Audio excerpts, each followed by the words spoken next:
Miracles TV நேயர்களுக்கு வணக்கம். இன்றைக்கி நம்ம எதை பற்றி பார்க்க போகிறோம் அப்படின்னாக்கா, இட்லிக்கு தோசைக்கெலாம் நல்ல ஈஸியான ஒரு சாம்பார் ரெசிபி பார்க்க போகிறோம் ஃப்ரெண்ட்ஸ். நம்ம வீட்டில் எந்த பொருளுமே இல்லை அப்படின்னா, ஒரு வெங்காயம் தக்காளியை வச்சு நம்ம எப்படி செய்யலாம் அப்படின்றத பற்றி பார்க்க போகிறோம்.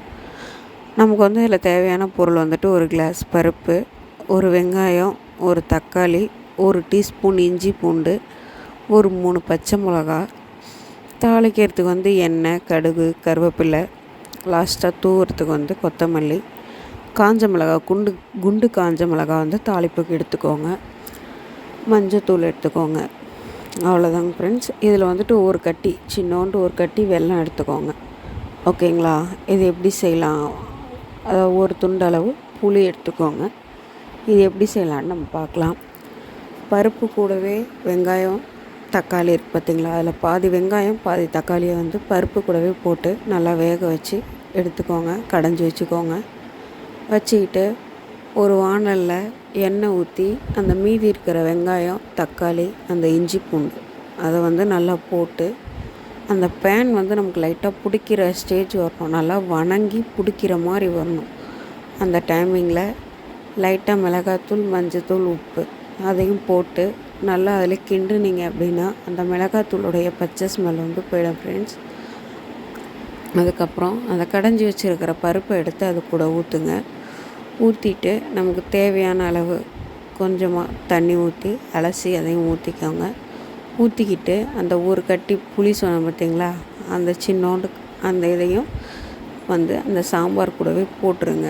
அதையும் போட்டுட்டு அந்த ஒரு கட்டி வெல்லம் இருக்குது பார்த்திங்களா, அதையும் போட்டுருங்க. போட்டு நல்லா அந்த வெல்லம் கரையிற அளவு மிக்ஸ் பண்ணிவிட்டு நமக்கு தேவையான அளவு உப்பு காரம்லாம் இருக்கான்னு பார்த்துட்டு அந்த கொதிக்கணும். நல்லா கொதித்து அந்த மேலே இருக்கக்கூடிய நுரை அடங்கணும் ஃப்ரெண்ட்ஸ். இது டிப்ஸ் நம்மளுக்கு. அந்த நுரை அடங்குனா தான் நமக்கு அந்த காரம், அந்த புளிப்போடைய பச்சை ஸ்மெல் வராது.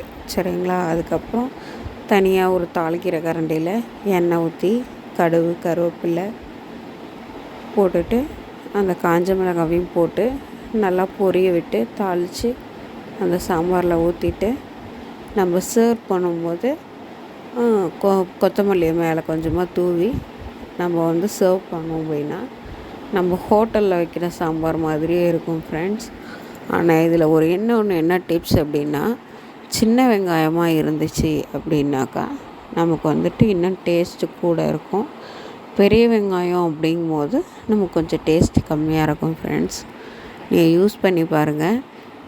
எந்த சாம்பார் வச்சாலும் இங்கே கொஞ்சமாக ஒரு 1/4 டீஸ்பூன் இஞ்சி பூண்டு ஆட் பண்ணி பாருங்கள்.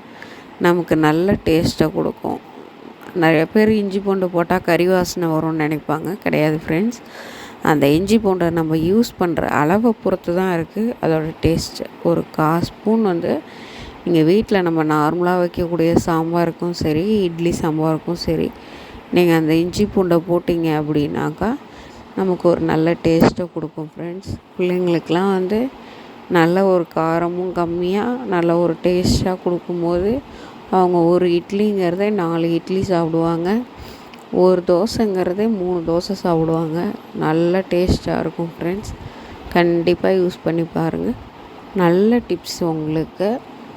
நம்ம வீட்டில் எந்த பொருளும் இல்லை, திடீர்னு ஒரு விருந்தாளி வந்துட்டாங்க, இல்லை திடீர்னு பிள்ளைங்களுக்கு டிஃபன் கொடுக்கணும், நம்ம வெளியிலேருந்து வந்தோம் டிஃபன் கொடுக்கணும், இல்லை திடீர்னு ஊருக்கு போகணும், அர்ஜெண்ட்டாக டிஃபன் பண்ணணும் அப்படிங்கிற டைமில் நம்ம இந்த சாம்பார் ரெசிபி செஞ்சு கொடுத்தோம் அப்படின்னாக்கா குழந்தைங்க நல்லா விரும்பி சாப்பிடுவாங்க.